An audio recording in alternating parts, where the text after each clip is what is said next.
E aí, varão de guerra, e aí, varoa de guerra, tranquilo, vaso de alabastro, tudo bem? Mais um dia aqui com vocês, pegando essa palavra aqui, pegando a palavra do Senhor. Queria deixar uma mensagem aqui para vocês hoje, que é sobre o arrependimento. Quando a gente se arrepende, a gente entrega para Deus o nosso pecado e em troca Ele nos dá a graça, que é o perdão de Deus, que a gente não merece, mas Ele nos entregou na cruz, quando Jesus Cristo morreu por nós. Agora, algo interessante que João Batista falou para os fariseus, na passagem quando ele está lá batizando o povo nas águas para o arrependimento, ele pega e ele diz: vocês acham que não pode se arrepender? Vocês acham que pode fugir da ira vindoura? Portanto, deem fruto que demonstre arrependimento. Mas o que é esse fruto que demonstra arrependimento? Pega essa. A gente se arrepende, a gente entrega para Deus, a gente confessa o nosso pecado e Deus vem e nos perdoa, certo? Mas depois que eu e você se arrependemos, será que temos vivido o perdão de Deus? Porque é fácil se arrepender e dizer: Pai, eu me arrependo. Mas será que você tem vivido o fruto do arrependimento? Porque o fruto do arrependimento só vem quando você recebe o perdão verdadeiro no seu coração. E o que é o perdão de Deus? O perdão de Deus, ele vem sobre nós. E como é viver como perdoado? É ser arrependido. Quando você se arrepende, você tem vivido como alguém perdoado? Porque alguém que vive perdoado produz fruto de arrependimento, que é o quê? É não praticar as obras que praticava, que se arrependeu. É viver como alguém que foi perdoado, como alguém que foi reconciliado, como alguém que não tivesse pecado. Que você sabe agora o erro que você cometeu, você sabe que você é pecador, mas você não vive mais como se você fosse um acusado. Você vive o fruto da semente do perdão de Deus sobre nós. Porque o perdão de Deus gera vida. Porque a graça gera vida. Ela traz renovo. Ela faz tudo novo. Quando Paulo diz na carta aos Filipenses, quando ele está escrevendo aos Filipos, ele diz: deixando todas as coisas que ficaram para trás, ele diz assim: uma coisa eu faço. Eu não tenho tudo. Eu não completei todas as coisas. Eu não tenho todas as coisas ainda. Eu não sou o cara top, ele fala. Mas uma coisa eu comecei a fazer. Deixei todas as coisas que ficaram para trás. Para trás. E prossigo para o alvo, o chamado celestial de Cristo Jesus, nosso Senhor. Por que ele fala isso? Porque se a gente andar com a bagagem, não tem como. Ele fala em Hebreus que a gente é cercado por um monte de testemunhas, uma nuvem. Mas pega, ele fala pra gente abandonar as coisas, porque a gente é cercado por uma nuvem de testemunha. A gente tem que abandonar o pecado e viver o fruto do arrependimento, que é o perdão de Deus em nós.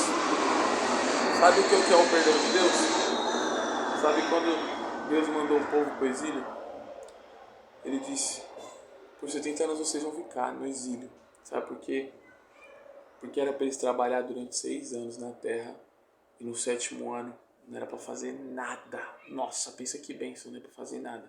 Só que o povo desobedeceu. Nem quando é para descansar, o povo não descansa. Quando não é para descansar, descansa. Quando é para descansar, não descansa. O povo teimoso, misericórdia. É nós. Nós somos assim hoje em dia.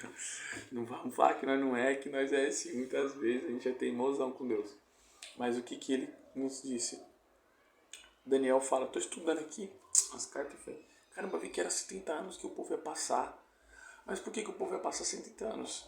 Eu não me lembro se é de Jeremias que ele disse: porque darei o descanso devido à terra. Por quê? Porque os 70 anos é todos os anos somados que eles não deixaram a terra descansar. Ele falou: vou incendiar a terra. Incendiou a terra, mandou guerra, destruiu o templo. Ele mesmo disse que ia destruir o templo, que ele disse para Salomão que ia colocar o nome dele. E todo aquele que se arrependesse e se curvasse, não importa onde estivesse, na direção do templo, se arrependendo, ele iria perdoar.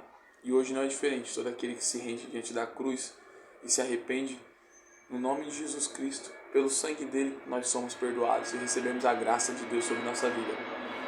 Mas qual é o ponto do arrependimento que Jesus nos ensina? O arrependido, ele vive um fruto de perdão, o perdão de Deus, que é a graça. Por que eu falei do exílio? Porque o fogo vem e consome o nosso coração. Quando o fogo consome o coração do homem, ele consome o altar, igual quando Elias falou: se eu sou homem de Deus, caia fogo do céu. Ele reconstruiu o altar que os profetas de Baal tinham profanado.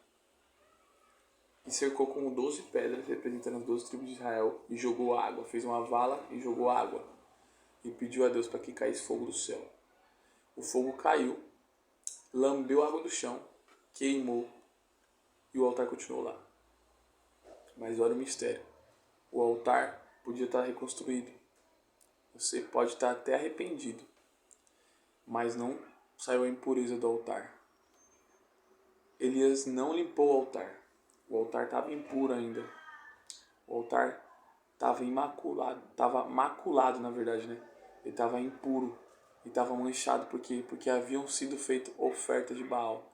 O nosso coração, se a gente não recebe o perdão de Deus e não vive sobre esse perdão, a gente pode até se arrepender, o altar pode até ser reconstruído, mas a gente continua com o pecado ali. Se a gente não vive o fruto do arrependimento, que é receber o perdão de Deus em nós. E o que é o perdão de Deus? É o fogo que cai, que consome. Porque quando o fogo queimou a terra de Israel, ela queimou por inteiro. E ela queimando por inteiro, não havia mais gramado, não havia mais fruto. Não florescia mais nada em Israel. Então o povo voltou do exílio. E Deus permitiu que eles fossem plantando, reconstruindo o templo, reconstruindo as muralhas, reconstruindo tudo. Quando eles começaram a reconstruir, depois de 70 anos, veio o descanso. O fogo consumiu a terra para que o novo nascesse sobre ela. Porque das cinzas o Senhor gera vida. Porque ele precisava primeiro queimar e incendiar. Igual com o nosso coração, igual com o altar dos profetas de Baal. Ele queimou, e aquele fogo santo que caiu do céu, assim como o fogo que acendia lá em Levítico, o fogo quem acendia era Deus, quem preparava a oferta era o sacerdote. O fogo queimava. E o sacerdote tinha o quê? Que manter a chama acesa. Ele tinha que constantemente estar em arrependimento e receber o perdão de Deus. Pegou? Quem pegou, pegou. Quem não pegou, não pega. Eita glória! Agora pega essa. O fogo queimou. As cinzas vieram. Já não havia mais vida ali. Por quê? Porque o Espírito Santo, ele pairava sobre a face das águas. Porque a terra era sem forma e vazia. Não existia nada. Aonde não há vida. Essa é top, hein? Oh glória! Essa veio do alto, veio agora. Aonde não há vida, para Deus é como uma folha em branco. Porque uma nova vida pode ser gerada. Quando você se arrepende e recebe o perdão de Deus, o fogo do arrependimento vem. O fogo de Deus consome o seu coração. Queima e transforma em brasas vivas. Como uma lava pulsando no seu coração. E aquele coração incendiado se transforma em cinzas. Para que das cinzas o Senhor faça crescer algo novo. E aquele coração que era de pedra, quebrou, queimou, incendiou, incinerou, virou cinzas. Dele começou a nascer flores, florescer, como a vara de Arão florescia. Eita glória! Então presta atenção, não é só se arrepender, é viver no perdão de Deus, é viver da graça, é viver sabendo que nós somos perdoados e a partir de hoje somos dependentes da graça, porque quando a gente recebe o perdão de Deus, a gente recebe a capacidade de vencer aquele pecado que a gente se arrependeu. A gente recebe a capacidade de poder vencer as lutas, as tentações que nos levaram a pecar. E constantemente arrependimento. E tem como não se arrepender? Tem como evitar o arrependimento? Tem. É só não pecar. Mas como não pecar? Simplesmente isso. Comece a andar pelos caminhos de Deus. Eu não vou dizer que é uma vida sem pecado, mas muitos deles podem ser evitados. Porque assim como uma vacina, ela não traz a cura completa, ela te previne de algo que pode vir. Assim também é a palavra e a oração, a vida com Deus. Se você tiver uma vida constante com Cristo, não vou dizer que você não vai pecar, mas muitos desses pecados você pode evitar, porque a palavra no seu coração vai te direcionar ao caminho certo e não vai deixar você errar. Porque em Provérbios fala para a gente ensinar a criança aos caminhos certos, para que quando ela cresça, por mais que ela esteja ali de boa, ela não vai esquecer do caminho. Ela não vai esquecer do caminho. Por mais que pareça, ela não se esquece do caminho. Não se esquece. Entenda hoje. Viver o perdão de Deus é deixar a brasa viva do altar do Senhor, o fogo que desce da mão dele, queimar o seu coração.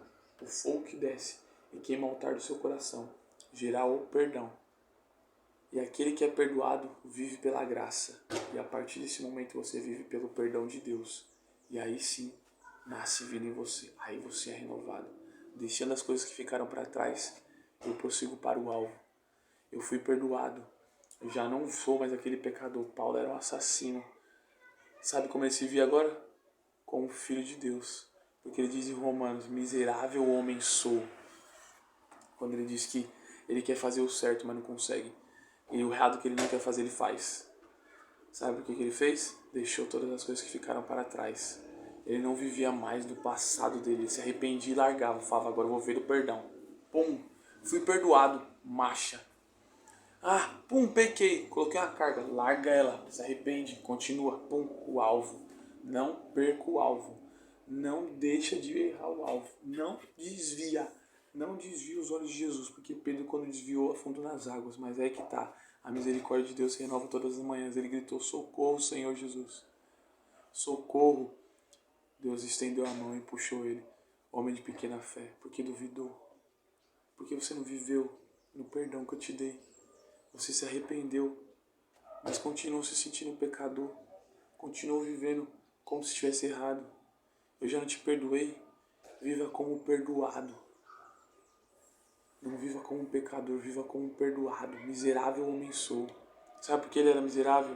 Porque ele reconheceu que sem a graça de Deus, ele não era nada. Que a gente possa viver o fruto da semente do perdão, gerando o fruto de arrependimento. O nosso coração, quando a gente se arrepende, se torna uma terra fértil, para que o novo seja plantado.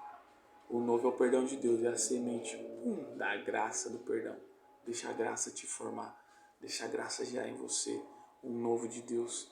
Deixa gerar um caráter em você, deixa te lapidar. O ferreiro, primeiro ele queima a espada no fogo, ele queima o ferro puro. Ele vai derretendo e deixando ele na brasa, no fogo lá. No fogo mesmo, na lava. Tira, pá, pá, pá. Bate com o martelo. Com martelete, deixa ela reta, vem no esmerilo aqui, ó, e vai formando a espada. Ela passou por todo o processo, ela passou pelo fogo, ela passou pela lapidação, para deixar o que? Ela reta. Quem pegou, pegou, hein? O que João Batista veio? Prepare veredas retas para que o Senhor possa vir. Se arrependa. Viva do fruto do perdão. Ele deixa a espada reta. Depois ele afia ela. Para que o novo seja feito, você precisa ser afiado. Você precisa viver na graça de Deus. Amém? Que Deus Pai possa te abençoar com essa mensagem. Porque eu fui abençoado. Acabei de receber ela. Nem sabia de metade das coisas que eu estava falando aqui para você. Para você ver, não sou eu. É o Espírito Santo. É Ele que fala conosco. Essa pregação foi para mim, foi para você, foi para quem estiver assistindo esse vídeo. Em nome de Jesus Cristo, que o Senhor venha trazer uma mentalidade de perdoado sobre a sua vida, no nome de Jesus Cristo. Que você não viva mais como um miserável homem pecador, mas você viva como um miserável homem alegre, porque agora, na graça do Senhor, você vive. Reconheça que sem Deus você não é nada. Em nome de Jesus Cristo, que seja gerado sobre você uma mentalidade de filho perdoado, escolhido por Deus, assim como ele diz em Efésios, que traga iluminação sobre o teu coração, para que você receba as bênçãos de Deus, que é o perdão de Deus, ser reconciliado em Cristo Jesus, receber a filiação, ser adotado por Deus, receber sabedoria, amor, poder e graça, no nome de Jesus Cristo, que isso esteja sobre a tua vida e sobre a tua casa. Fica na paz, que a palavra do Senhor possa te abençoar, como me abençoou. Amém? Te abençoe. Eu te amo, hein?